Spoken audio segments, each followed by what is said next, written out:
de origem italiana, rústico, que tem característica achatada, mas que mesmo assim é super leve, fácil de preparar e é incrivelmente delicioso. A focaccia é o meu pão preferido e é ele que a gente vai fazer hoje.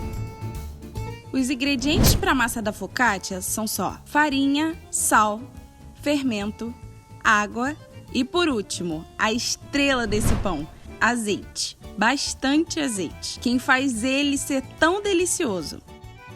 A gente começa essa receita colocando todos os secos no bowl e, como sempre, misturando para deixar tudo bem distribuído.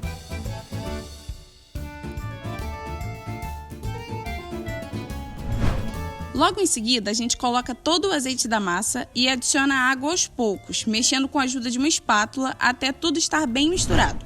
Você pode até usar as mãos para ter certeza que está tudo incorporado e sem nenhum grumo de farinha nem nada, assim como eu fiz também. Mas para esse pão eu realmente recomendo que você não use as mãos desde o início do processo.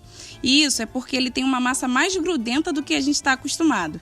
Isso pode gerar um certo desespero na gente quando está tudo grudando na nossa mão e fazer com que a gente queira colocar mais farinha. Mas pode ficar tranquilo que ela é assim mesmo, não precisa adicionar mais nada. Como essa massa é mais mole, para desenvolver o glúten, eu prefiro usar o processo de dobras até chegar ao ponto de véu e, entre elas, fazer um tempo de descanso de 30 minutos, para dar o tempo razoável da farinha assimilar toda a hidratação e os movimentos que a gente faz para favorecer a reorganização das proteínas do glúten.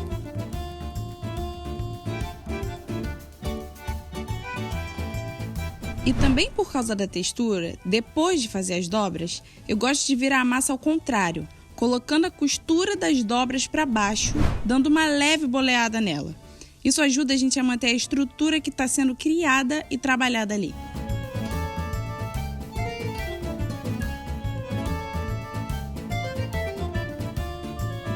Depois da última dobra, quando a gente já chegou no ponto de véu, tá na hora de colocar a massa para a assadeira que ela vai ao forno. Para isso, a gente vai espalhar um pouco de azeite no fundo da forma e aí sim transferir a massa para ela. E com a ajuda de mais um pouco de azeite por cima da massa e nas nossas mãos, a gente vai bolear ela e aí sim colocar ela para descansar.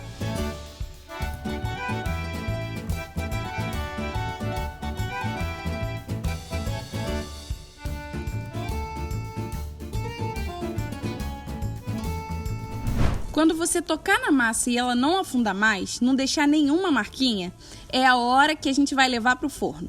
Então primeiro a gente vai regar ela com mais um pouco de azeite e abrir ela cuidadosamente, sem tirar o ar, só esticando um pouco.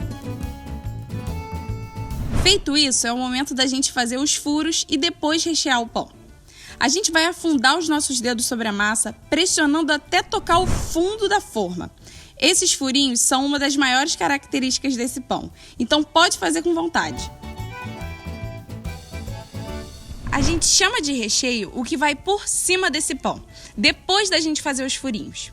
O recheio mais tradicional é o de alecrim com sal grosso, mas eu usei o meu favorito, com tomates cortados, cebola em fatias e um pouco de sal grosso.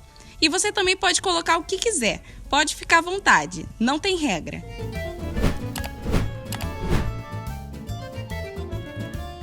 A minha focaccia ficou 35 minutos no forno na temperatura máxima, mas caso o seu forno seja muito alto, você pode diminuir um pouco a temperatura e até colocar uma outra forma na grade mais perto de onde estão as chamas. Isso ajuda a não queimar o fundo do pão. E é assim que o nosso pão fica no final. Bem lindão, super fofinho e cheio de alvéolos. Curte esse vídeo, marca aqui um amigo que ama pão, compartilha essa receita e me diz, qual é o seu pão favorito?